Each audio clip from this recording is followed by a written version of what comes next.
نحمده ونصلي ونسلم على رسوله الكريم اما بعد فاعوذ بالله من الشيطان الرجيم بسم الله الرحمن الرحيم يا ايها الذين امنوا لا ترفعوا اصواتكم فوق صوت النبي صدق الله العظيم وصدق رسوله النبي الكريم ونحن على ذلك لمن الشاهدين والشاكرين والحمد لله رب العالمين.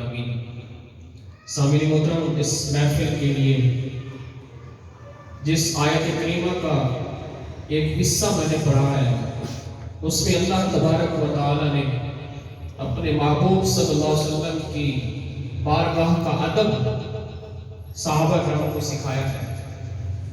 اور یہ ادب صرف صحابہ کرام کے لیے نہیں بلکہ تا قیامت جتنے بھی مسلمان آئیں گے سب کے لیے اللہ تبارک و تعالی نے یہ حکم دیا کہ اے مسلمان، جب تم میرے محبوب کی بارگاہ میں آئے تو مت خیال کرنا کہ یہ عام بارگاہ ہے، یہ ایک خاص بارگاہ ہے. جب بھی میرے محبوب کی بارگاہ میں آؤ تو اس طرح انداز تکلم تمہارا نہ ہو جس طرح کہ ایک دوسرے کے ساتھ تم بات کرتے ہو، اور اپنی آواز کو میرے محبوب کی آواز سے بلند مت کرنا، ورنہ کیا ہوگا کہ تمہاری زندگی کے سارے اعمال ضائع ہو جائیں گے اور تمہیں خبر تک بھی نہیں ہوگی. تو اس آیت کریمہ میں اگر ہم غور کریں تو معلوم ہوا کہ جس طرح وہ ایک شعر ہے کہ گل ساری سرکار کے مخلی، کہ جو نظام کائنات چل رہا ہے یا جو قیامت ہوگی اور جو منظر آگے ہوگا، سب منظر آقا کریم علیہ السلام کے گرد گھومتا ہے.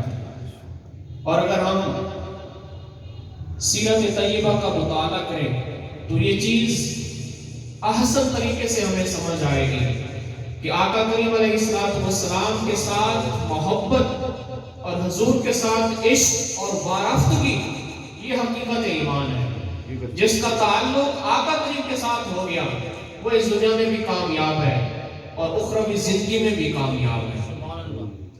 غزوہ خیبر کے موقع پہ آقا کریم علیہ السلام کے ساتھ یعنی اسلامی لشکر کے ساتھ ایک شخص جنگ کر رہا تھا، بڑی بہادری اور بے دردی کے ساتھ لڑ رہا تھا. آقا کریم علیہ السلام کو خبر دی گئی کہ یہ شخص بہت جرأت مندی کے ساتھ اگلی صفوں میں جا کے یہ لڑ رہا ہے اور یہ بہت زیادہ لگتا ہے قربانی دے گا. آقا کریم نے فرمایا انہو فی النار، فرمایا کہ وہ شخص جہنم میں جائے گا. صحابہ کرام بہت حیران ہوئے کہ اتنی بہادری کے ساتھ لڑنے والا شخص اور اتنی جرأت کے ساتھ لڑنے والا شخص جس کے جسم کے اوپر زخم آ چکے ہیں، آقا اس کے بارے میں فرما رہے ہیں کہ یہ شخص جہنم میں جائے گا. صحابہ بہت حیران ہوئے. ایک شخص اور آیا بھاگتا ہوا، آ کے حضور کی خدمت میں عرض کی کہ حضور وہ تو بڑی جگری اور بہادری کے ساتھ لڑ رہا ہے، اپنی جان کی پرواہ بھی نہیں کر رہا، اور آپ کہہ رہے ہیں کہ وہ شخص جہنمی ہے. تو حضور نے فرمایا وہ جہنمی ہے.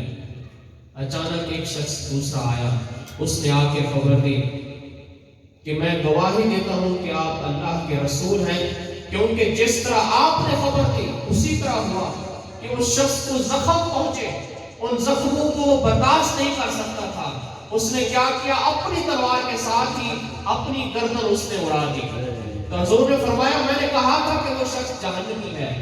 اب سوال پیدا ہوتا ہے کہ حضور نے کیوں فرمایا تھا کہ وہ شخص جہنمی ہے؟ اس کی وضاحت محدثین کرام فرماتے ہیں اس کی وجہ یہ تھی کہ وہ شخص منافقین میں سے تھا، اور آقا کریم علیہ السلام جانتے تھے کہ اس شخص نے دل کے ساتھ مجھ پہ کلمہ نہیں پڑھا، اس نے ظاہری طور پہ میرے ساتھ کلمہ پڑھا ہوا ہے. اور حضور نے فرما دیا کہ اس کے نفاق کی وجہ سے اس کا مستقبل جانتے تھے. حضور نے فرمایا کہ یہ شخص جہنمی ہے. تو یہاں سے معلوم ہوا کہ وہ لوگ جو حضور کے ساتھ نمازیں بھی پڑھتے تھے، حضور کے ساتھ جنگیں بھی انہوں نے کی، مشکلات بھی انہوں نے برداشت کی، اس کے باوجود کیونکہ انہوں نے دل سے حضور کی قدر نہیں کی تھی، حضور کی عظمت اپنے دل میں انہوں نے بسائی نہیں تھی، اس لیے ان کا انجام جہنم ہوا. اور دوسری طرف دیکھیں اسی غزوہ خیبر میں ایک چرواہا آیا جو بکریاں چرا رہا تھا. اس نے حضور صلی اللہ علیہ وسلم سے عرض کی کہ اگر میں ایمان لے آؤں آپ پہ تو مجھے کیا ملے گا؟ حضور نے فرمایا جنت ملے گی۔ تو اس نے کہا کہ کلمہ پڑھنے سے جنت مل جائے گی؟ حضور نے فرمایا جی۔ تو اس نے عرض کی کہ یا رسول اللہ یہ بکریاں ان کا کیا کروں؟ آقا نے فرمایا ان کو دروازے کی طرف تم دھکیل دو تاکہ یہ اس کے مالک کی طرف پہنچ جائے۔ تو اس نے بکریوں کو ہان دیا، وہ اپنے ہاتھ میں اس نے چند کھجوریں تھی، وہ کھجوریں کھا رہا تھا، اس نے کھجوریں پھینک دی، کلمہ پڑھا اور جا کے اس غزوہ میں شریک ہو گیا۔ جب لڑتے لڑتے وہ شہید ہو گیا۔ آپ دیکھیں زندگی میں اس نے کوئی بغیر عمل نہیں کیا سوائے کلمہ پڑھنے کے، اس نے کوئی حج نہیں کی، کوئی زکوٰۃ نہیں کی، نمازیں بھی نہیں پڑھی، لیکن کیا ہے حضور کے ساتھ سچے دل سے وابستگی اختیار کر لی، وہ ایک تعلق، مضبوط تعلق حضور کے ساتھ اس نے استوار کر لیا، اس تعلق کی بنا پہ وہ جنت میں چلا گیا۔ تو اصل چیز کیا ہے؟ حضور صلی اللہ علیہ وسلم کے ساتھ تعلق اور محبت کا تعلق، وارفتگی کا تعلق، اور حضور صلی اللہ علیہ وسلم کے ساتھ ہمیں وہ عشق اور محبت والا تعلق ہونا چاہیے جو صحابہ کرام کو حاصل تھا۔